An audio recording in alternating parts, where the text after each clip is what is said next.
नमस्कार मेरे सभी दोस्तों को। आई होप आप सभी लोग सेफ़ होंगे और हेल्दी होंगे। तो इसी के साथ मैं आपका स्वागत करता हूं अपने चैनल फ़िटनेस सर्टिफिकेशन गाइड में। साथ के साथ माफ़ी भी मांगना चाहूँगा क्योंकि आई थिंक 1.5 से 2 साल हो गया मैंने कोई वीडियो अपलोड नहीं किया और आपके काफ़ी सारे क्वेश्चंस कमेंट्स आए, काफ़ी सारे ईमेल्स आए हैं, तो उन्हीं को लेके मैं वीडियो सीरीज़ स्टार्ट कर रहा हूँ। तो वैसे ही एक सब्सक्राइबर का क्वेश्चन आया था, उसी के ऊपर आज का टॉपिक है। तो आज का टॉपिक जो है वो है एस के ऊपर ही, American Council on Exercise. ACE के ऊपर एक वीडियो मैं डिटेल में पहले बना चुका हूँ और अगर आप लोगों ने किसी ने नहीं देखा होगा तो मैं डिस्क्रिप्शन लिंक में उसका लिंक डाल दूँगा डिस्क्रिप्शन बॉक्स में, आप वो जाके चेक कर सकते हैं। तो ये है एस का रीसर्टिफिकेशन, जो रिन्यूअल करते हैं वो कैसे होता है। जैसा कि आप सब जानते ही होंगे कि एस जो है सर्टिफिकेशन 2 साल के लिए वैलिड है। तो उस 2 साल के बाद क्या करना होता है हमको, वो बहुत लोगों को पता ही नहीं है। प्रोसीजर क्या है, कैसे क्या क्या चीज़ें फॉलो करनी पड़ती हैं, और CEC क्या होता है, तो बहुत लोगों को पता नहीं है ये भी। तो उसी के ऊपर ये टॉपिक है आज का, एस रीसर्टिफिकेशन और CEC ये क्या है उनके ऊपर। चलिए शुरू करते हैं। तो जैसा कि आप सब लोग जानते हैं कि एस सर्टिफिकेशन जो है 2 साल के लिए वैलिड है। अगर आपने एग्ज़ाम दिया, आपने पास किया और आप सर्टिफाइड एस प्रोफेशनल बन गए तो वो सिर्फ आप 2 साल के लिए ही रहेंगे। उसके बाद आपको दोबारा से रिन्यू करवाना पड़ेगा या रीसर्टिफाई करना पड़ेगा। तो उसी के लिए जो टॉपिक है मेंटेनिंग एस सर्टिफिकेशन की, कैसे मेंटेन किया जाता है 2 साल के बाद। तो उसके लिए आपको जो एस वाले की रिक्वायरमेंट है वो ये है कि आपको 2.0 CECs अर्न करने पड़ते हैं। CEC के बारे में आगे हम बात करेंगे। तो इसमें एक और कन्फ्यूज़न रहता है लोगों को कि क्या हमें दोबारा से एग्ज़ाम देना पड़ेगा, जो कि हमने पूरा प्रिपेयर किया, हमने सर्टिफिकेशन लिया, 2 साल तक वैलिड है, क्या 2 साल के बाद दोबारा से एग्ज़ाम देना पड़ेगा? जी नहीं, वो आपको एग्ज़ाम दोबारा नहीं देना पड़ता है। सिर्फ आपको 2.0 CECs जो हैं वो अर्न करने पड़ते हैं उन 2 सालों के बीच में, उन 2 सालों के दौरान। एंड एक और चीज़ बहुत ज़रूरी जो है रीसर्टिफिकेशन के लिए, कि आपका जो CPR-AED सर्टिफिकेशन है, CPR-AED सर्टिफिकेट भी आपका रिन्यू होना चाहिए, मतलब नया होना चाहिए, वो भी एक्सपायर ना हो। तो जब आप रीसर्टिफिकेशन करेंगे इसका तो उसके लिए आपको लेटेस्ट CPR-AED सर्टिफिकेट वहाँ पे अटैच करना पड़ेगा। तो अगर इन केस वो भी एक्सपायर हो गया तो आपको वो भी रिन्यू करना पड़ेगा। एंड CPR-AED सर्टिफिकेट क्या है उसके बारे में पूरा डिटेलिंग वीडियो मैंने बनाया हुआ है, वो अगर आप देखना चाहते हैं तो उसका भी मैं लिंक जो है वो डिस्क्रिप्शन बॉक्स में डाल दूँगा। तो अब बात आती है कि फ़ीस क्या है। अगर हम रीसर्टिफिकेशन करते हैं आफ्टर 2 इयर्स तो उसकी फ़ीस क्या है। तो अगर आप बिल्कुल टाइम पे ऑन टाइम रिन्यूअल करवाएंगे तो उसकी फ़ीस रहेगी $129। और अगर आप सपोज़ 3 महीना लेट हो गए तो आपको उसके लिए लेट फ़ीस देना पड़ेगा। तो लेट फ़ीस लगा के जो प्राइस रहेगा वो $169 रहेगा। और अगर आप सपोज़ 6 महीना लेट हो गए तो फिर वो और लेट फ़ीस बढ़ जाएगी, तो वो हो जाएगी $199। तो बेसिकली 6 महीने तक ये अलाउड करते हैं इस वाले। और सपोज़ आप 6 महीने से और लेट हो गए तो इनके पास एक और प्रोसीजर है 6 महीने से 12 महीने तक का।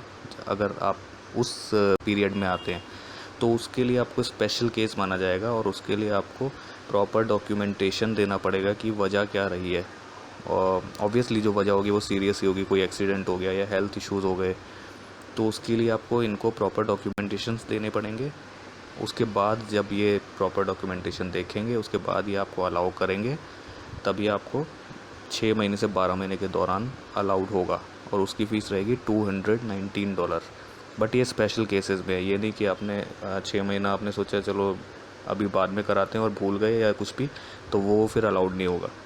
और अगर आप 6 महीने से लेट हो जाते हैं और 6 से 12 वाला भी ये अलाउ नहीं करते हैं सपोज़, तो आपको उस केस में पूरा एग्ज़ामिनेशन, पूरा प्रिपरेशन जो भी है वो जैसे पहली बार किया था वैसे ही करना पड़ेगा। मतलब कि दोबारा से सारा एग्ज़ाम दोबारा देना पड़ेगा अगर इन केस आप 6 महीने से लेट हो जाते हैं, या 6 से 12 महीने में आप प्रॉपर इनको जो सबूत है या जो भी डॉक्यूमेंटेशन वो नहीं दे पाते हैं, तो शुरू से आपको पूरा एग्ज़ाम दोबारा देना पड़ेगा। और इसमें एक चीज़ और बताना चाहूँगा कि बहुत लोगों के दिमाग में एक क्वेश्चन रहता है कि अब सपोज़ मेरा मई 2010 में मैंने सर्टिफिकेशन लिया है इसका। अभी वो मई 2010 से लेके मई 2012 तक वैलिड है फॉर 2 इयर्स, ठीक है। तो अगर मैं सपोज़ 3 महीना लेट हो गया, सपोज़ मैंने जून जुलाई अगस्त में रिन्यू करवाया, तो उसका मतलब ये नहीं है कि वो अगस्त से शुरू होगा, वो शुरू वहीं से होगा मई 2012 से, फिर वो मई 2014 तक रहेगा। समझ आ रहा है आपको बात? मतलब इसका कहने का कि जो टाइम पीरियड रहता है और मंथ पीरियड वो सेम ही रहता है, चाहे आप लेट रिन्यू करो चाहे ना करो। अगर सपोज़ आपने कोई सोच लेता है कि यार चल अभी पैसा नहीं है 3 महीने बाद दे देता हूँ और 3 महीना एक्सटेंड हो जाएगा मेरा, उसमें क्या प्रॉब्लम आएगी। बट वो एस वाले और थोड़ा डेढ़ शाणे हैं, तो उन्होंने पीरियड डिफ़ाइन कर दिया, तो वो पीरियड वो वही रहेगा, चाहे आप लेट फीस भरें चाहे जो भी। तो अगर सपोज़ मेरा मई से स्टार्ट होता है तो मई टू मई ही चलेगा मेरा हर 2 साल में। तो भले ही मैं रिन्यू अगस्त में कराऊँ चाहे सितंबर में कराऊँ, लेकिन जो रिन्यूअल है वो सेम मई से रहेगा, फॉर एग्ज़ाम्पल अगर मैं कहूँ आपका। तो अब बात कर लेते हैं CEC। CEC क्या है? CEC का मतलब कंटिन्यूइंग एजुकेशन क्रेडिट्स। तो नाम से ही क्लियर हो रहा है, continuing education. It means S वाले जो चाहते हैं, एस वालों का मेन मोटिव ये है कि एक बार अगर किसी ने एस का सर्टिफिकेशन ले लिया, सपोज़ आपने पर्सनल ट्रेनर का सर्टिफिकेशन ले लिया, तो आपकी जो नॉलेज है वो वहीं पे सीमित ना रहे, आप अपनी नॉलेज को गेन करते रहें, आप सीखते रहें, पढ़ते रहें। तो इनका मेन मोटिव यही है।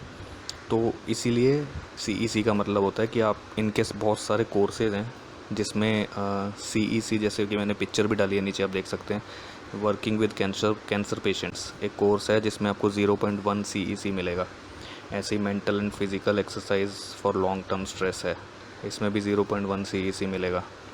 एक है स्पोर्ट्स परफॉर्मेंस स्पेशलिस्ट प्रोग्राम, इसमें एक ही बार में आपको सारे मिल जाएंगे, 2.5 CEC और 0.5 CEC एक्स्ट्रा मिल जाएगा।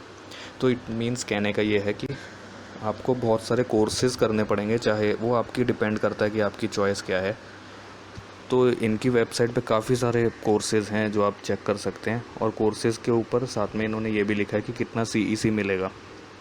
तो 0.1 CEC का मतलब 1 घंटा होता है। तो प्रैक्टिकली देखें तो 20 आवर्स ऑफ आपको स्टडी करना पड़ता है, या फिर 0.1 करके आप 2.0 CEC कंप्लीट करना पड़ेगा। तो हो सकता है वो एक ही प्रोग्राम में मिल जाए, जैसे कि यहाँ स्पोर्ट्स परफॉर्मेंस में मिला हुआ है आपको, एक ही आपने किया और सीधा एक बार में कंप्लीट। या फिर हो सकता है 0.1 CEC वाले आपको बहुत सारे करने पड़े, 10-15 कोर्सेज़, वो आप हिसाब लगा लो 2.0 कितने में होगा। तो वो आपके ऊपर डिपेंड करता है। और हाँ, ये भी है कि हर एक कोर्स की फ़ीस होती है। तो ऐसा नहीं है कि एक बार आपने सर्टिफिकेशन कर लिया और उसके बाद बैठ गए। तो इसका मतलब ये है कि आपको इन्वेस्ट भी करना पड़ेगा अपने ऊपर। तो बस हाँ, ये फ़ायदा है कि आप कोर्सेज़ करेंगे तो ऑब्वियसली आपकी नॉलेज बढ़ेगी और उसके अकॉर्डिंगली आपकी ग्रोथ होगी, आपको अच्छी जॉब मिलेगी, अच्छे पैकेज मिलेगा। एंड एस अप्रूव्ड जो मैंने ऊपर लोगो लगाया है, क्योंकि एस के थ्रू आप करते हैं, एस की वेबसाइट के थ्रू, तो वो ठीक है। बट बहुत सारे इंस्टीट्यूट्स हैं जो आपको एस अप्रूव्ड कोर्सेज़ करवाते हैं, जिसमें आपको CEC भी मिलते हैं। तो कोर्सेज़ वही करने हैं जो एस अप्रूव्ड का लोगो जिसमें लगाओ, जैसे कि मैंने ऊपर लगाया है। ये एस वालों ने ही बताया हुआ है कि अगर आप बाहर से कोई कोर्स करते हैं और वो लोग कहते हैं आपको कि ये CEC प्रोवाइड करेगा और एस का अप्रूवल है, तो उसके ऊपर ये वाला कोर्स का लोगो लगा होना चाहिए, एस अप्रूव्ड, तभी आप करना, अदरवाइज़ वो वैलिड नहीं रहेगा। और सेम जैसे एस में वैसे बहुत NASM और बहुत सारे जितने भी सर्टिफिकेशन है, लगभग सभी ये प्रोग्राम ये चलाते ही हैं कि आपको कंटिन्यू एजुकेशन करना ही पड़ेगा। आप ये नहीं कर सकते कि एक बार आपने एजुकेशन करी और भूल गए। तो बेसिकली CEC यही है कि आपको कंटिन्यू एजुकेशन करनी पड़ेगी। वो इनकी वेबसाइट पे जाके आप अपने चॉइस के अकॉर्डिंग कोर्स कर सकते हैं, और उसमें या जितनी फ़ीस है आपको जो भी है उसमें फ़ीस भी होती है, तो वो आपको देखना पड़ता है। और उस बेसिकली एस वाले कहते हैं कि आप 1.0 CEC के कोर्सेज़ 1 साल में कर लो, देन अगेन 1.0 CEC के कोर्सेज़ दूसरे साल में कर लो, और दूसरे साल कंप्लीट करने के बाद वो CEC अपलोड करने के बाद आप रीसर्टिफाई या रिन्यूअल कर लो अपना सर्टिफिकेशन। तो अब बात आती है कि रीसर्टिफिकेशन करना कैसे है। तो जब आप एस सर्टिफाइड प्रोफेशनल बन जाएंगे तो आपके पास ऑब्वियसली एक एस अकाउंट मिलेगा आपको खुद ही बना सकते हैं वो, आपके पास ID आ जाएगा एस का। जब आप एग्ज़ाम देते हैं उसके बाद आपका पर्सनल ID वो रहेगा, तो उसके थ्रू आप एस अकाउंट बना सकते हैं। तो वहीं पे आपको लॉगिन करना है और उसमें आपकी सारी हिस्ट्री जितनी भी है सब मिलेगी आपको, कब आपने अपना एग्ज़ाम पास किया, कितना उसमें स्कोरिंग हुई, और आपने जो पर्टिकुलर CECs कितने कितने अर्न कर चुके हो अब तक, या कितने और बाकी हैं रीसर्टिफाई करने के लिए। आपका जो CPR AED सर्टिफिकेट आपने उस समय अपलोड किया था, उसका एक्सपायरेशन कब होगा, तो वो सारी चीज़ें डिटेल्स आपको उसी अकाउंट में मिलती हैं। तो वही करना है, अपने उसी अकाउंट में जाना है, CEC कंटिन्यूइंग एजुकेशन कंप्लीट करके उसको ब्राउज़ करना है और अपलोड करना है। देन CPR AED अगर रिन्यू नहीं है तो उसको रिन्यू करके अपलोड करना है, और उसके बाद रीसर्टिफाई नाउ का बटन होता है, उसको क्लिक करना है, और उसके बाद इंस्ट्रक्शंस फॉलो करनी है छोटी सी, और उसके बाद फ़ीस पे करनी है आपको, और रीसर्टिफिकेशन हो जाएगा। तो चलिए फिर, अभी फ़िलहाल तो आई थिंक मैंने सभी क्वेश्चंस पूरे कर दिए हैं इसमें। जो कंप्लीट डिटेल है वो लगभग इसमें पूरी हो गई है। अगर फिर भी आपके कोई सवाल या कुछ हो तो आप मुझे कमेंट या ईमेल कर सकते हैं, और कुछ नया आप जानना चाहते हैं या कुछ और फिटनेस से रिगार्डिंग कुछ पूछना चाहते हैं तो आप उसकी भी मुझे कमेंट या ईमेल कर सकते हैं। तो बेसिकली मेरा मोटिव यही है कि आपको डीप नॉलेज प्रॉपर देना, और डीप नॉलेज होगी तभी हम आगे किसी से डिबेट कर सकते हैं या कुछ इंटरव्यू पास आउट कर सकते हैं। क्योंकि इंटरव्यूज़ में बेसिकली आपसे अगर पूछते भी हैं तो थ्योरी प्लस प्रैक्टिकल दोनों ही पूछा जाता है। आप सिर्फ प्रैक्टिकल नॉलेज के बेसिस पे इंटरव्यू क्रैक नहीं कर सकते, या फिर सिर्फ थ्योरी के बेसिस पे भी इंटरव्यू क्रैक नहीं कर सकते। प्रॉपर बैलेंस होना चाहिए, थ्योरी भी प्रैक्टिकल भी। तो मेरा मेन मोटिव यही है कि एटलीस्ट आपको थ्योरी भी क्लियर रहे। तो थ्योरी पार्ट जितना भी रहेगा प्रॉपर, तो वो मैं आपको बताता रहूँगा। बाकी जो पुरानी सीरीज़ मैंने शुरू की थी वो भी कोशिश करता हूँ स्टार्ट करने की। आप क्वेश्चन पूछ सकते हैं, कुछ भी आपका रहे तो हो सकता है मैं उसके ऊपर वीडियोज़ बनाऊँ।